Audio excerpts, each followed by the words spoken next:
اللہ نے اپنے بندوں کی آسانی اور سہولت کے لیے اور ان کی تجارت اور سفر کے لیے دریاؤں میں کشتیاں چلا دی ہیں۔ اس کے فضل و کرم، لطف و رحم کا ایک نشان یہ بھی ہے کہ ہم دور دراز ملکوں میں جا آ سکتے ہیں اور خاص فضل یعنی اپنی روزیہ حاصل کر سکتے ہیں۔ الحمدللہ رب العالمین والصلاة والسلام علی رسولہ الامین، اما بعد، رب اشرح لی صدری ویسر لی امری واحلل عقدۃ من لسانی یفقہوا قولی۔ السلام علیکم ورحمۃ اللہ وبرکاتہ۔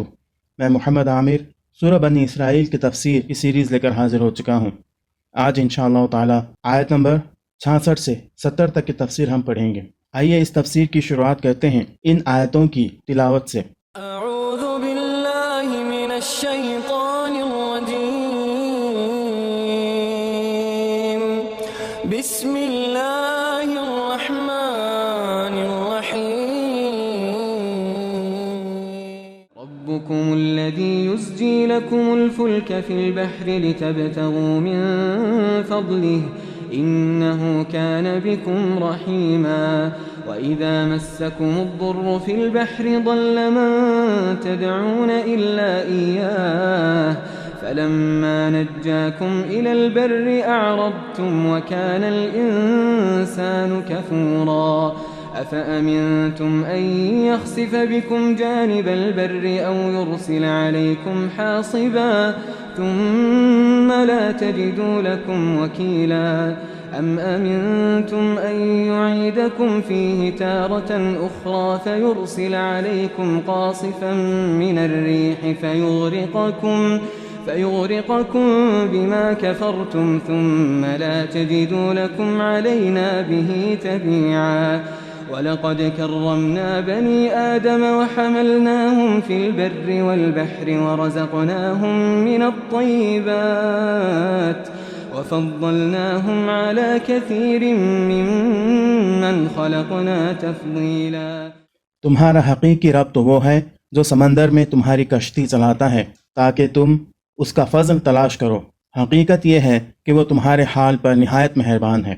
اوپر کے سلسلے بیان سے اس کا تعلق سمجھنے کے لیے اس رکوع کے ابتدائی مضمون پر پھر ایک نگاہ ڈال لی جائے۔ اس میں یہ بتایا گیا ہے کہ ابلیس پہلے ہی دن سے اولاد آدم کے پیچھے پڑا ہوا ہے تاکہ اس کو آرزوؤں اور تمناؤں اور جھوٹے وعدوں کے دام میں پھانس کر راہ راست سے ہٹا لے اور یہ ثابت کر دے کہ وہ اس بزرگی کا مستحق نہیں ہے جو اسے اللہ نے عطا کی ہے۔ اس خطرے سے اگر کوئی چیز انسان کو بچا سکتی ہے تو وہ صرف یہ ہے کہ انسان اپنے رب کی بندگی پر ثابت قدم رہے اور ہدایت اور اعانت کے لیے اسی کی طرف رجوع کرے اور اسی کو اپنا وکیل یعنی مدار توکل بنائے۔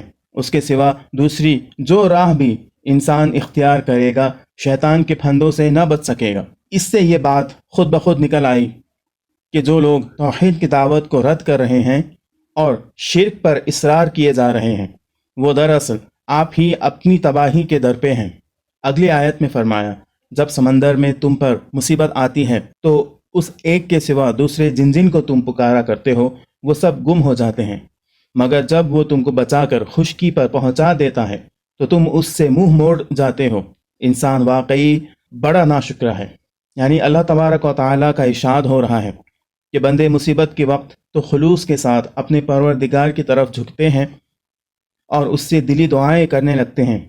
جہاں وہ مصیبت اللہ تعالیٰ نے ٹال دی تو یہ آنکھیں پھیر لیتے ہیں۔ فتح مکہ کے وقت جب کہ اکرمہ رضی اللہ عنہ حبشہ جانے کے ارادے سے بھاگے اور کشتی میں بیٹھ کر چلے، اتفاقاً کشتی طوفان میں پھنس گئی۔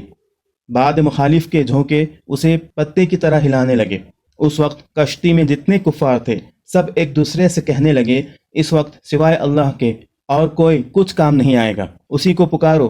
اکرمہ رضی اللہ عنہ کے دل میں اسی وقت خیال آیا کہ جب تری میں صرف وہی کام کر سکتا ہے تو ظاہر ہے کہ خشکی میں بھی وہی کام آ سکتا ہے۔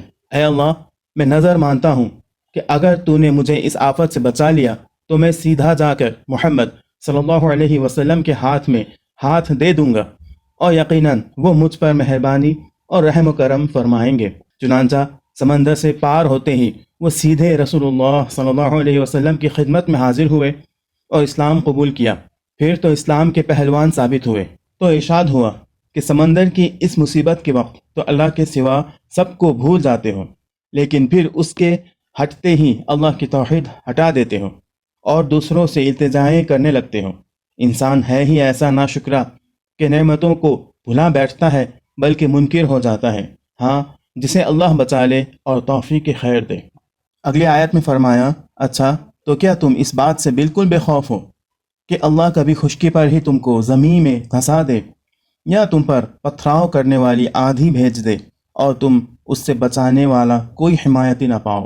یعنی رب العالمین لوگوں کو ڈرا رہا ہے کہ جو تری میں سمندر میں تمہیں ڈبو سکتا تھا وہ خشکی میں دھسانے کی قدرت بھی رکھتا ہے، پھر وہاں تو صرف اسی کو پکارنا اور یہاں اس کے ساتھ اوروں کو شریک کرنا، یہ کس قدر ناانصافی ہے۔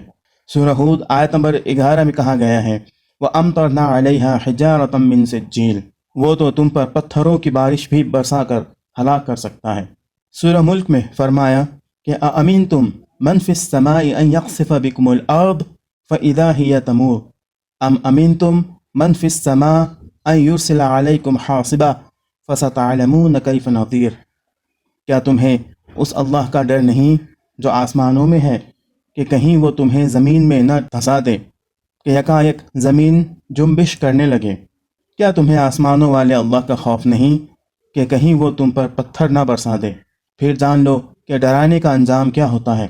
پھر فرمایا کہ اس وقت تم نہ اپنا مددگار پاؤ گے، نہ دستگیر، نہ وکیل، نہ کارساز، نہ نگہبان، نہ پاسبان۔ اگلی آیت میں فرمایا، اور کیا تمہیں اس کا کوئی اندیشہ نہیں کہ اللہ پھر کسی وقت سمندر میں تم کو لے جائے اور تمہاری ناشکری کے بدلے تم پر سخت طوفانی ہوا بھیج کر تمہیں غرق کر دے، اور تم کو ایسا کوئی نہ ملے جو اس سے تمہارے اس انجام کی پوچھ گچھ کر سکے؟ یعنی ارشاد ہو رہا ہے کہ اے منکرو، سمندر میں تم میری توحید کے قائل ہوئے، باہر آ کر پھر انکار کر گئے، تو کیا یہ نہیں ہو سکتا کہ پھر تم دوبارہ دریائی سفر کرو اور باد تند کے تھپیڑے تمہاری کشتی کو ڈگمگا دیں اور آخر ڈبو دیں اور تمہیں تمہارے کفر کا مزہ آ جائے؟ پھر تو کوئی مددگار کھڑا نہ ہو، نہ کوئی ایسا مل سکے کہ ہم سے تمہارا بدلہ لے۔ ہمارا پیچھا کوئی نہیں کر سکتا، کس کی مجال کہ ہمارے فعل پر انگلی اٹھائے۔ آج کی آخری آیت میں فرمایا، یہ تو ہماری عنایت ہے کہ ہم نے بنی آدم کو بزرگی دی اور انہیں خشکی اور تری میں سواریاں عطا کی اور ان کو پاکیزہ چیزوں سے رزق دیا اور اپنی بہت سی مخلوقات پر نمایاں فوقیت بخشی۔ یعنی سب سے اچھی پیدائش انسان کی ہے، جیسے فرمان ہے، لَقَدْ خَلَقْنَا الْإِنسَانَ فِي أَحْسَنِ تَقْوِيمٍ، ہم نے انسان کو بہترین صفت پر پیدا کیا ہے، وہ اپنے پیروں پر سیدھا کھڑا ہو کر صحیح چال چلتا ہے، اپنے ہاتھوں سے تمیز کے ساتھ اپنی غذا کھاتا ہے، اور حیوانات ہاتھ پاؤں سے چلتے ہیں، منہ سے چارہ چگتے ہیں۔ پھر اسے سمجھ بوجھ دی جس سے نفع نقصان بھلائی برائی سوچتا ہے، دینی دنیاوی فائدہ معلوم کر لیتا ہے۔ اس کی سواری کے لیے خشکی میں جانور، چوپائے، گھوڑے، کھچر، اونٹ وغیرہ، اور تری کے سفر کے لیے اسے کشتیاں بنانی سکھا دیں، اسے بہترین خوشگوار اور خوش ذائقہ کھانے پینے کی چیزیں دیں، کھیتیاں ہیں، پھل ہیں، گوشت ہیں، دودھ ہے اور بہترین بہت سی ذائقے دار لذیذ مزیدار چیزیں، پھر عمدہ مکانات رہنے کو، اچھے خوشنما لباس پہننے کو، قسم قسم کے رنگ برنگ کے، یہاں کی چیزیں وہاں اور وہاں کی چیزیں یہاں لے جانے لے آنے کے اسباب اس کے لیے مہیا کر دیے، اور مخلوق میں سے عموماً ہر ایک پر اسے برتری بخشے۔ آج کے لیے اتنا ہی۔ اللہ رب العزت سے دعا ہے کہ اللہ تعالی ہمیں ان آیتوں کو پڑھنے، سمجھنے اور ان پر عمل کرنے کی توفیق عطا فرمائے، آمین۔ وآخر دعوانا ان الحمد للہ رب العالمین۔ السلام علیکم ورحمۃ اللہ وبرکاتہ۔